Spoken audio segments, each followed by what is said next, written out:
You've heard of heroic labs by now, and we keep talking about them because in today's mature market, you need every edge to be successful. Rather than spending those precious company dollars on building game tech, focus on building your game and shipping it.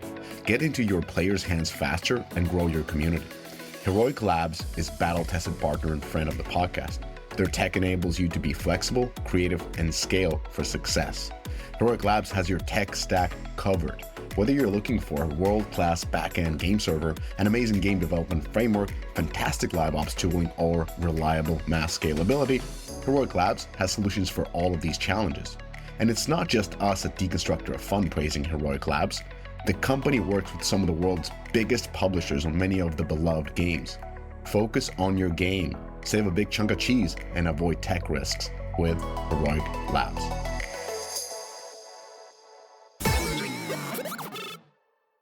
Hello, everyone, and welcome to This Week in Games 297, where we read and distill all of the weekly game industry news so you don't have to. Hey, everybody, I'm Jen Donahoe, strategic marketing consultant at Beta Hat and Jade Inferno. And today we have just three of us. Eric Kress, principal at Gossamer Consulting Group. 3 level 80s in World of Warcraft. I am on my way to Nirvana. Oh my God. Best game ever made. Thank you very much. Thank you, Blizzard. And Mishka Katkoff, founder of Deconstructor of Fun. I've uninstalled Clash Royale for the 1000th time today, and I was very proud, and it was an Instagram moment for me. So I don't know what level, how many trophies I have. A lot, and I installed it. I'm very proud. So thank you. I should do that with Royal Match. Oh my God, I'm so deep in Royal Match. Anyway, Here's what we're going to cover today. Gamescom recap. Black Myth Wukong is just on fire and taking off. So first though, Mishka, I guess I was kind of wrong in telling you not to yell at Tim Hortons that the Canadians would revolt, but it turns out the Canadians agree with you? What is this? Yes, I can't say I've been vindicated. I was just giving my opinion, but it appears that I'm a man of the people. So I talked bad things about Tim Hortons. Not even bad things. I was just saying it's quite mid. I would give it 6.8 out of 10.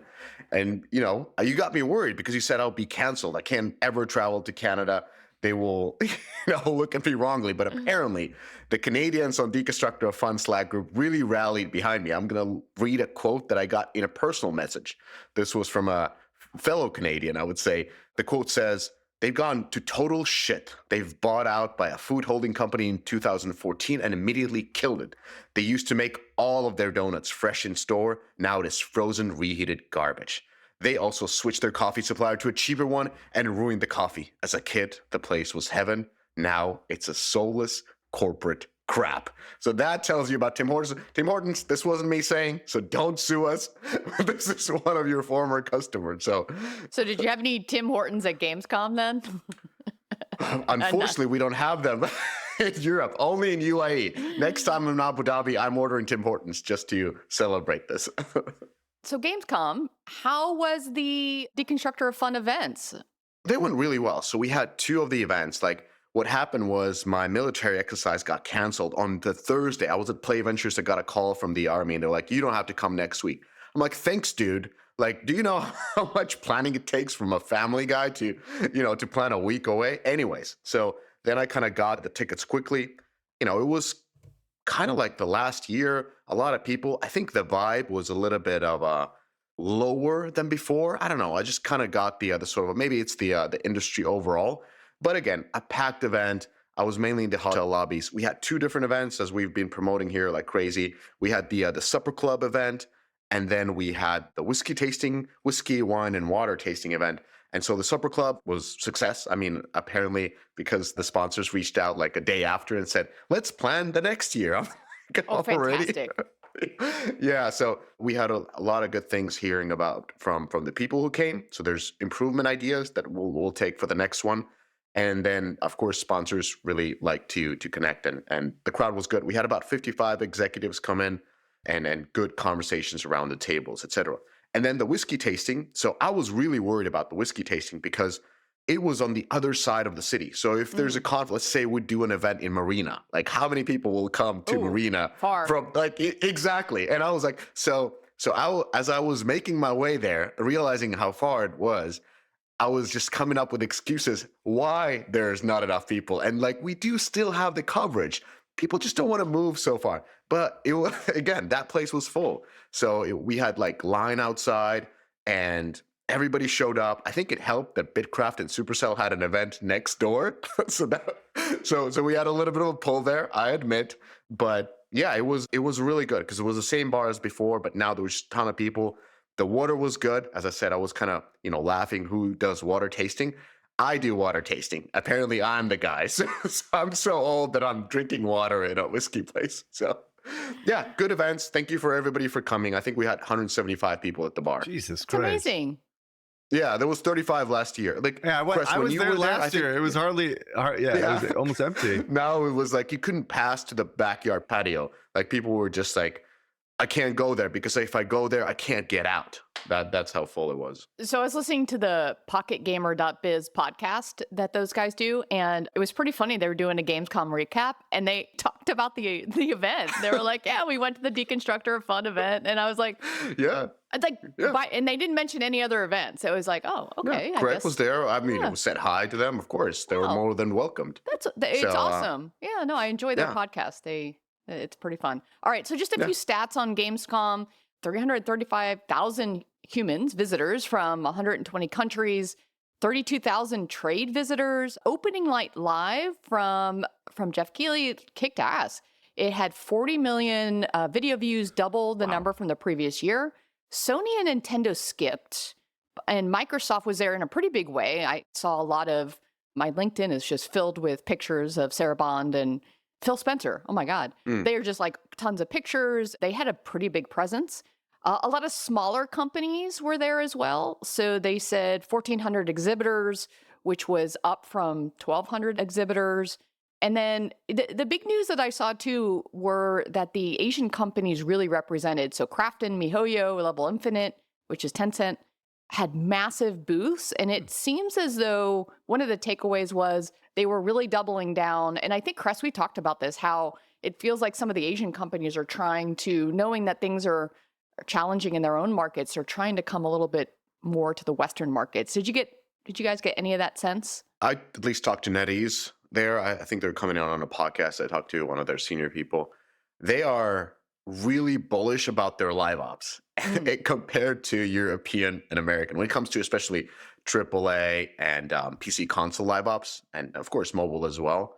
So they feel that they have a advantage. This is just me paraphrasing again from the event. I wasn't drunk because I was drinking water, so I should remember. But they are very, very bullish in how they operate and how effective and how much manpower they have in running live ops. And they feel like that's going to be a competitive advantage. Because when it comes to Western live ops, if we think about it, especially on PC console, like who's doing it well? Like, of course, Bungie is one of the big ones. You could say League of Legends. You could say Bungie ain't doing shit, dude. Well, out of like overall, like let's say if you'd mention somebody who's done really great live ops, like I know Epic. Bungie's having Fortnite, yeah. of course. So we have There you few, but apparently they're throwing like hundreds of people. Like there was on a report that MiHoYo spends $200 million a year on live ops on one of their games. That shit's scary because it's course. not replicable. That's Yeah. the problem. It's not replicable in the West So- to have that many resources dedicated to a game like that. The only answer is to just ban everything that comes from China. Then we'll be even. We can't compete otherwise. Yeah, I don't think that's a strategy, sir. Well, we have it for electric cars, 100% tariff. So let's do it on games too, and then we can Always, we can even always stirring the pot, but I don't necessarily Yeah. disagree. Like, Oh, Yeah, that's great. I know Kress agrees. So yeah, then there will be even Steven. let's do it. Yeah. All right, what do you want to shill, sir? We have a couple of pods coming up, right? I just listened to Adam's podcast. So Mr. Telfer back, he was talking with Newzoo's Devin Brennan, just two Canadians talking about marginally more positive gaming That was industry. funny. Oh, everything Yeah. was marginally positive. But that Devin guy is so fucking smart. Holy Yeah, shit. he's so smart, but he was saying some stupid shit on that podcast. It reminded me of the Newzoo of old, right? Where they completely contradicted themselves from last year's presentation about mid-market AA, single A.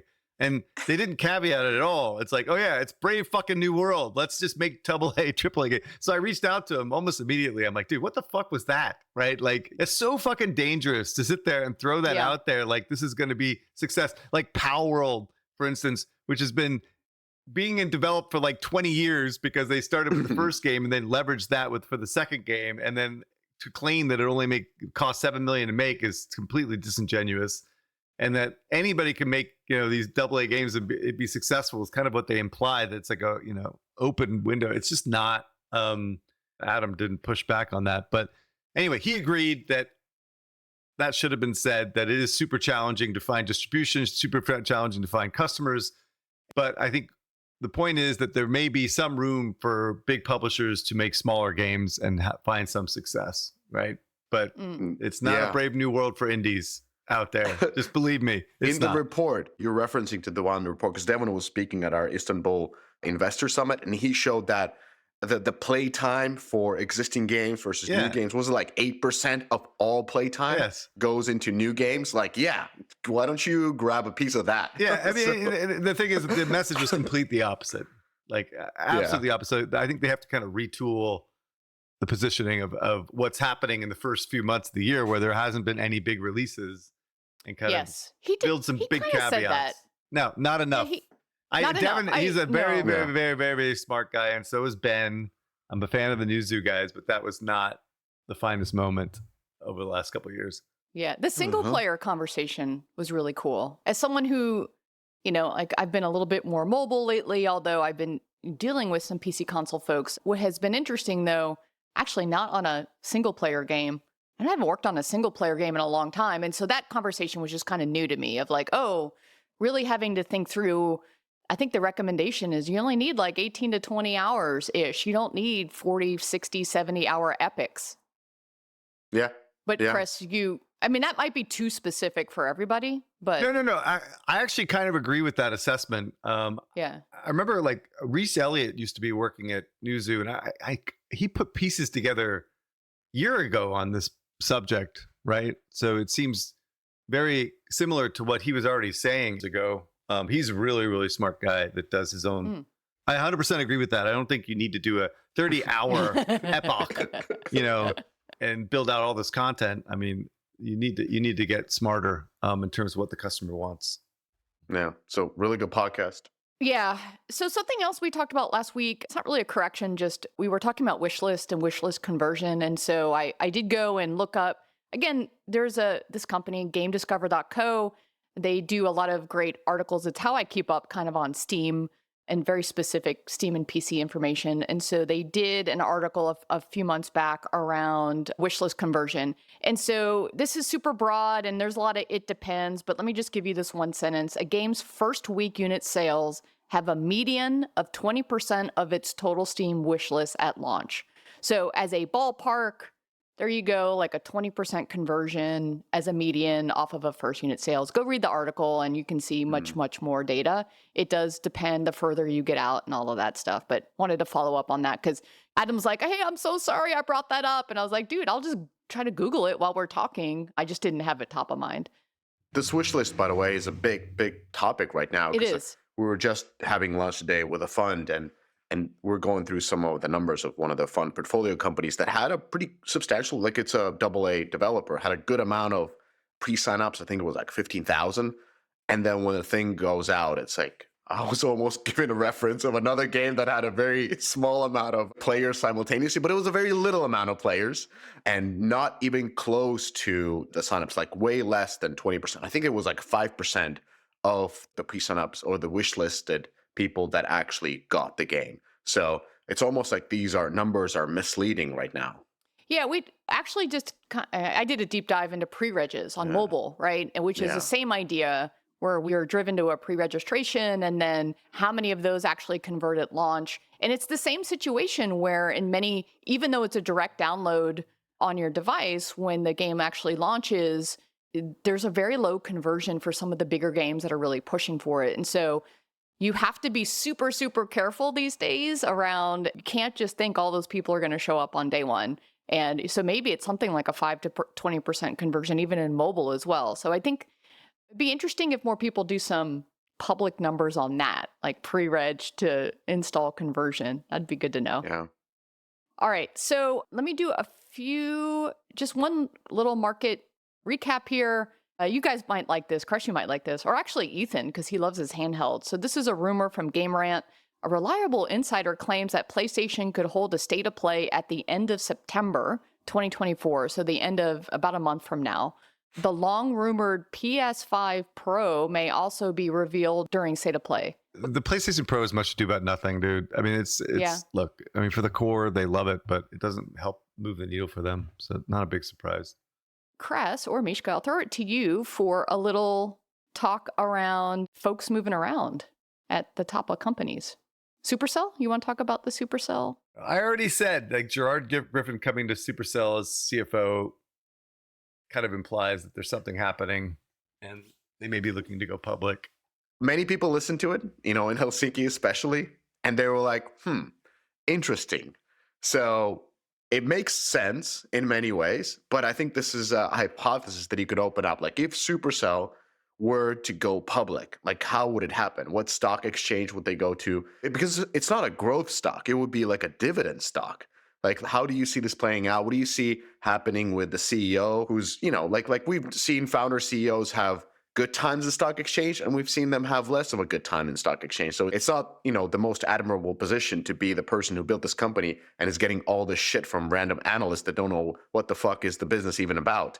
And like, you have to do that every single quarter, and they're up your ass about the numbers that you're posting. It's very different than you running a super successful private company. So, Kress, how do you see this hypothesis of an IPO kind of going forward? You know what? I'm going to hold off on my commentary around this, because now that I think about it, it's like, where would you sell this? I don't think this could even be put on the NASDAQ, come to think of it. It seems like a very, European thing where anything can go public for no.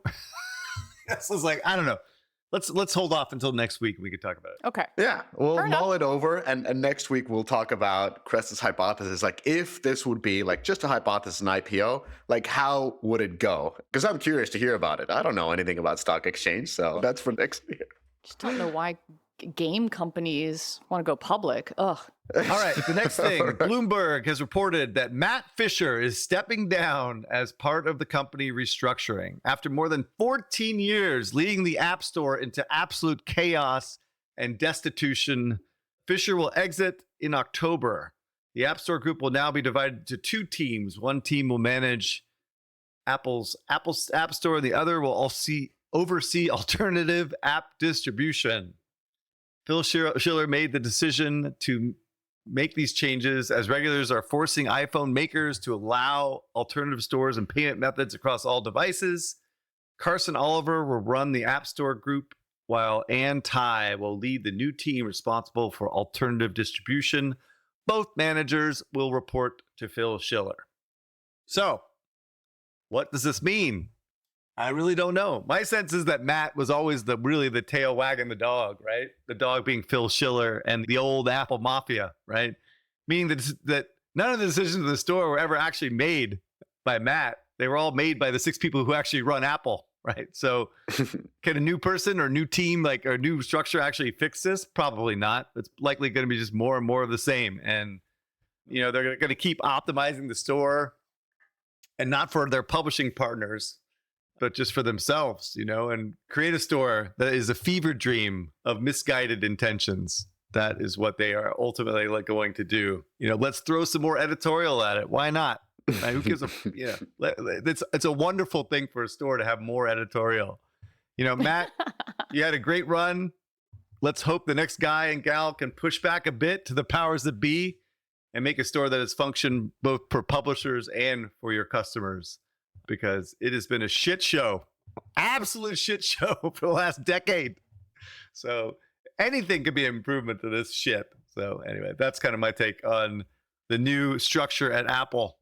I was just thinking about, because at Apple, if you're a boss of whatever, if you're a boss of like the headphone business, it is like the size of a Samsung.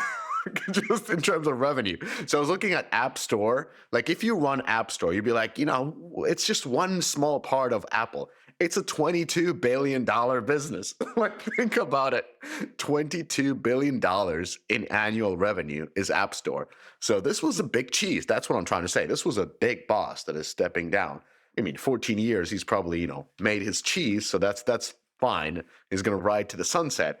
But just for context, like all these pieces of Apple, whatever the vertical might be, they are massive businesses on their own. Like they're much bigger than most of the S&P 500. Yeah, I think the biggest piece is this poor guy, maybe not poor guy, but he's a sacrificial lamb, right? This rich guy. Yeah, this probably rich guy who, probably rode the waves of the political waves going on at Apple, but poor Anti, who is responsible for alternative distribution. Oh my God. What a challenging job, right? Like, hey, you're the savior of us with regulators, Anne. I hope you can. And, as we've talked on the podcast, they keep announcing different business models for this alternative app store distribution.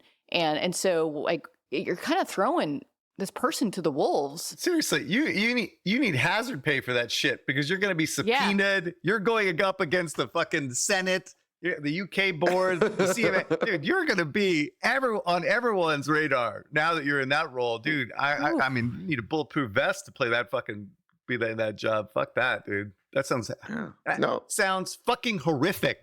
Why would anybody sign up for that shit? I don't get it. I just don't get it. It's not worth any amount of money to do something like that. Misery. Yeah. Well, wish her luck. I wish her luck.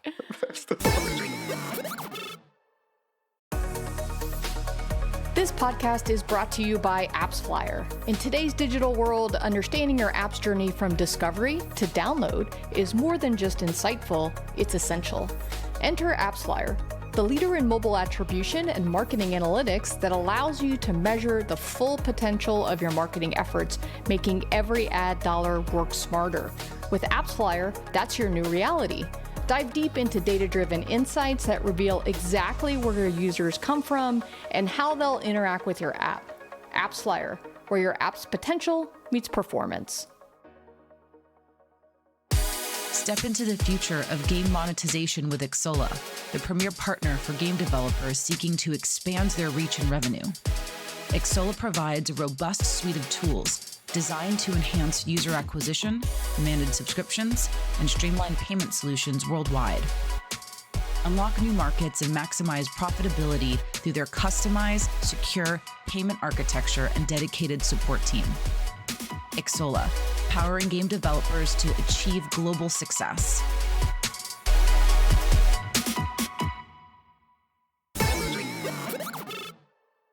Let's do a little recap on some games. So a little news about Metacore, who launched Merge Mansion. They hit 55 million downloads and $500 million, 500 million in lifetime revenue. So 2 million DAU for a Merge game. So, good on them. One thing about Metacore, it's interesting because I was just looking at recently on Merge games. For forever, we thought that, we believed that Merge Mansion, who kind of created this whole genre, is still the number one, but they're not number one anymore. No. They've been taken over by I always say Travel Town, but now Gossip Harbor is, yeah. I don't know if they passed them already, but it's kind of neck and neck. I need to look at the Sensor Tower. So they haven't per se lost that much in terms of the run rate, but the whole genre is being taken over by these other aggressive titles and take the number one position. So Merge game overall growing, but just making a point that they're not the number one anymore and they're going to be number 3 soon. Yeah, no, for sure. I think, again, like Laura and I talk a lot about Merge games just because I haven't played recently because I was super busy. I had to drop them. But the live ops, the collection mechanics, the social mechanics, like they have been really, really on both those games, adding a ton into them, adding mini games so they could do UA. Anyway, so I don't know what Metacore is or isn't doing. I wasn't a Merge Mansion player, but hopefully they're doing that as well. All right, moving on, just really quick. I was looking at this game a lot, Harry Potter Magic Awakened. And so this game was really big in Asia. It is, however, being shut down in America, Europe, and Oceania. So NetEase is publishing it there. So I think the takeaway here is that IP doesn't always equals success, and it's hard to translate hits in the East to the West. There are other Harry Potter games that are still doing really well. There's one from Jam City that we talked about, which is like a great narrative game. There's another one. I think Zynga has a puzzle matching game, probably not as good, but okay. So I would objectively say what you said is that game was certainly designed for Chinese market. It certainly was not designed for the West. Okay. The next one is Concord, the hero shooter on PlayStation and Steam. It seems to be one of the bigger failures recently. I described it as like Guardians of the Galaxy meets Overwatch with a really cheesy 70s branding that I didn't personally get and see how that fit in. It failed to break 700 concurrent on Steam and a few thousand on PlayStation, reportedly. Everyone's a critic, but the top reasons for the, I guess we could say, pretty massive failure seem to be a $40 price. Too many hero shooters are out there, so oversaturation in the market. Black Myth is just dominating everything, so maybe that drowned it out. 8 years in development, unappealing theme and character aesthetic. No real marketing, probably because they might have pulled that back knowing it wasn't testing well. And too much focus on character cinematics versus gameplay. Any thoughts, Mishka? What's interesting to me is like every time there's this game or the Black Myth happening, it's on LinkedIn or Twitter, the VCs give their take. Like they clearly haven't been following this, haven't played it, but they kind of like take the most sort of edgy takes from the internet and kind of bundle them together and give their expert opinion on either Black Myth or Concord, whatever is the zeitgeist. You'll see the sort of a most edgy take from a VC kind of showing like, hey, I know what's going on in I want to be Kress. I want to be Kress and say something spicy. Yeah, but it's always like they combine like the most sort of a like raunchiest takes from the internet into this one list of things. So that's what I find funny, is VCs being experts on everything gaming whenever something big happens in gaming, despite actually playing these games. So that's it. Got it. Not all of them. There are VCs who play, but just there are several of them. Oh, since we were talking about single player games earlier, our friends at Newzoo, I forgot about this until we got here. They give us a lot of monthly stats and some insights. And so they did a follow-up hearing us talk about single player last week. So this is from Michael Wagner, who's a senior market analyst at Newzoo. So qualitative insight on single player versus multiplayer games in 2024. He says that in this year, hit new multiplayer games have generally outperformed new single player titles. There has been a notable lack of large AAA single-player titles. While indie and AA games have performed well this year, the AAA sector has not released many single-player titles. Most of the releases in the category have been remasters, remakes, DLC, or ports to new platforms. And then so he points to Helldivers and Palworld seem to have captured like a market segment eager for co-op.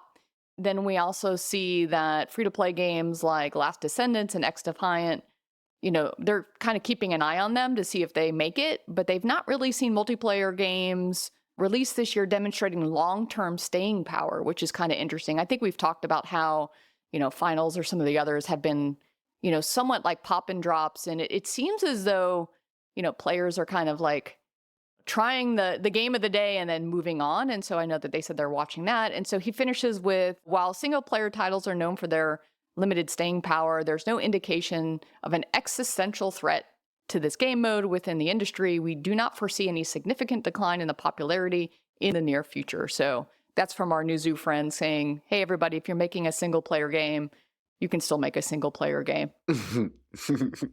Thank you for the,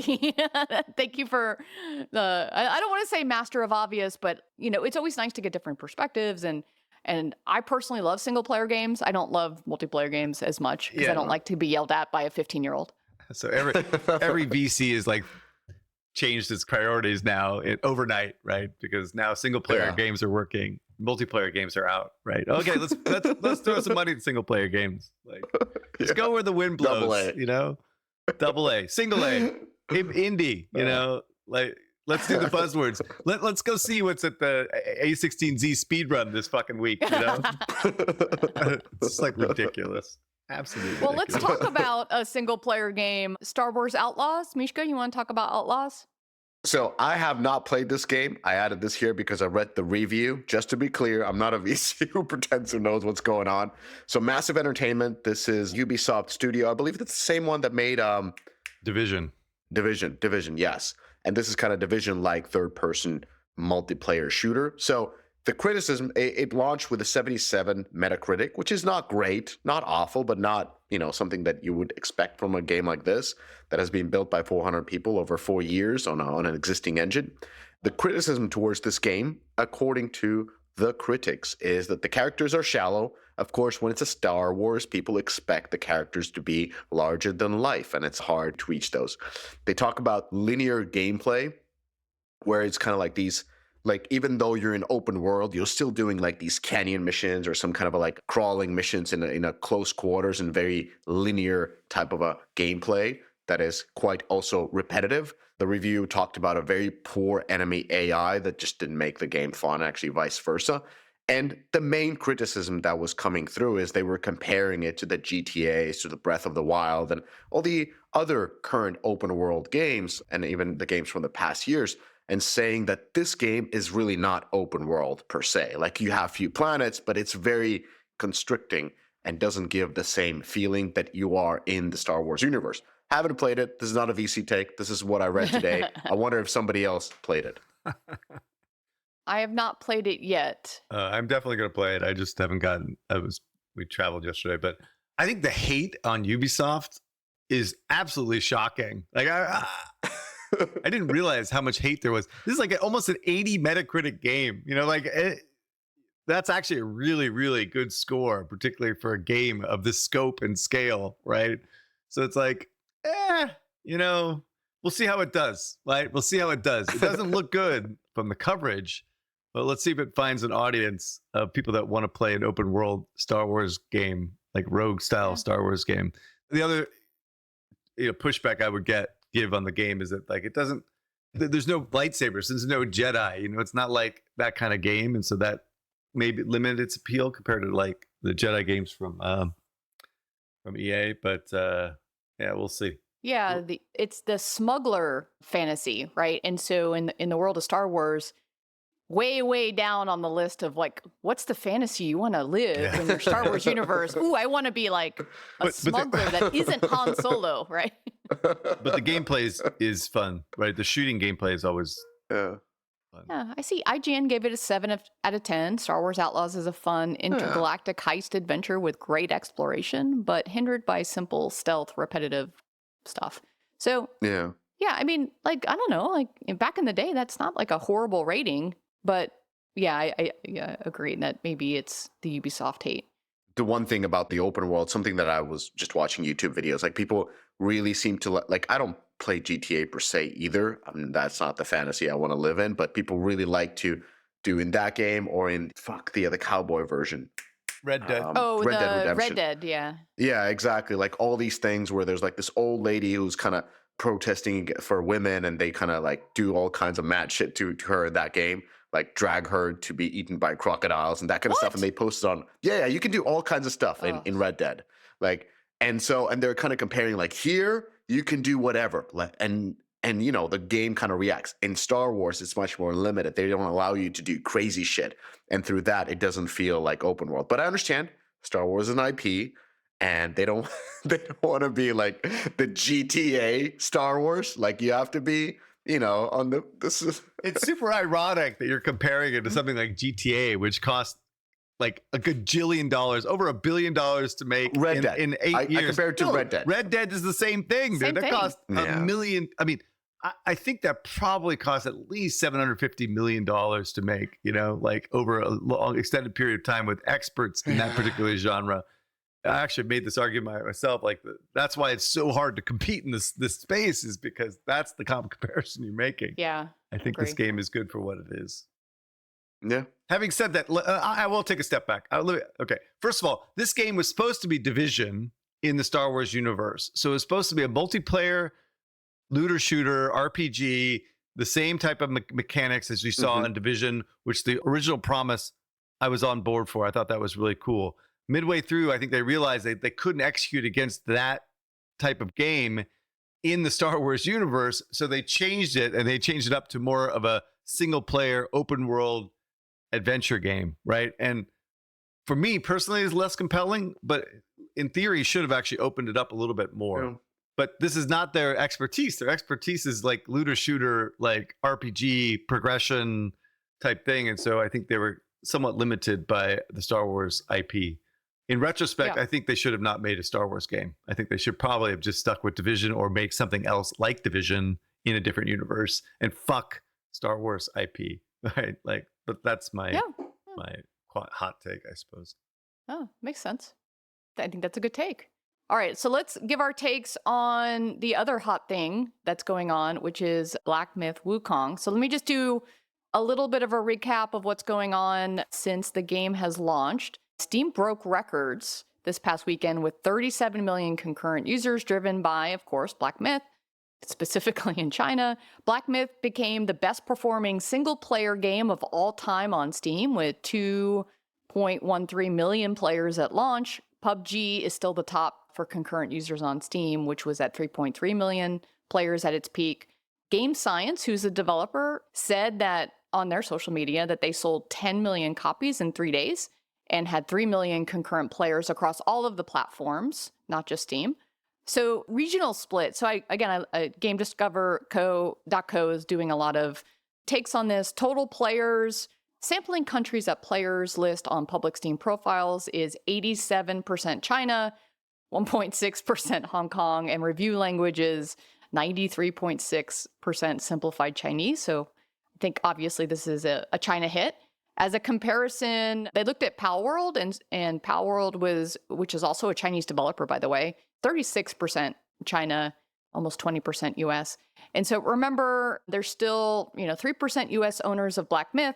So the equivalent is they go on and say 60,000 CCU. So likely 500,000 US week one sales, so which is still a pretty strong number.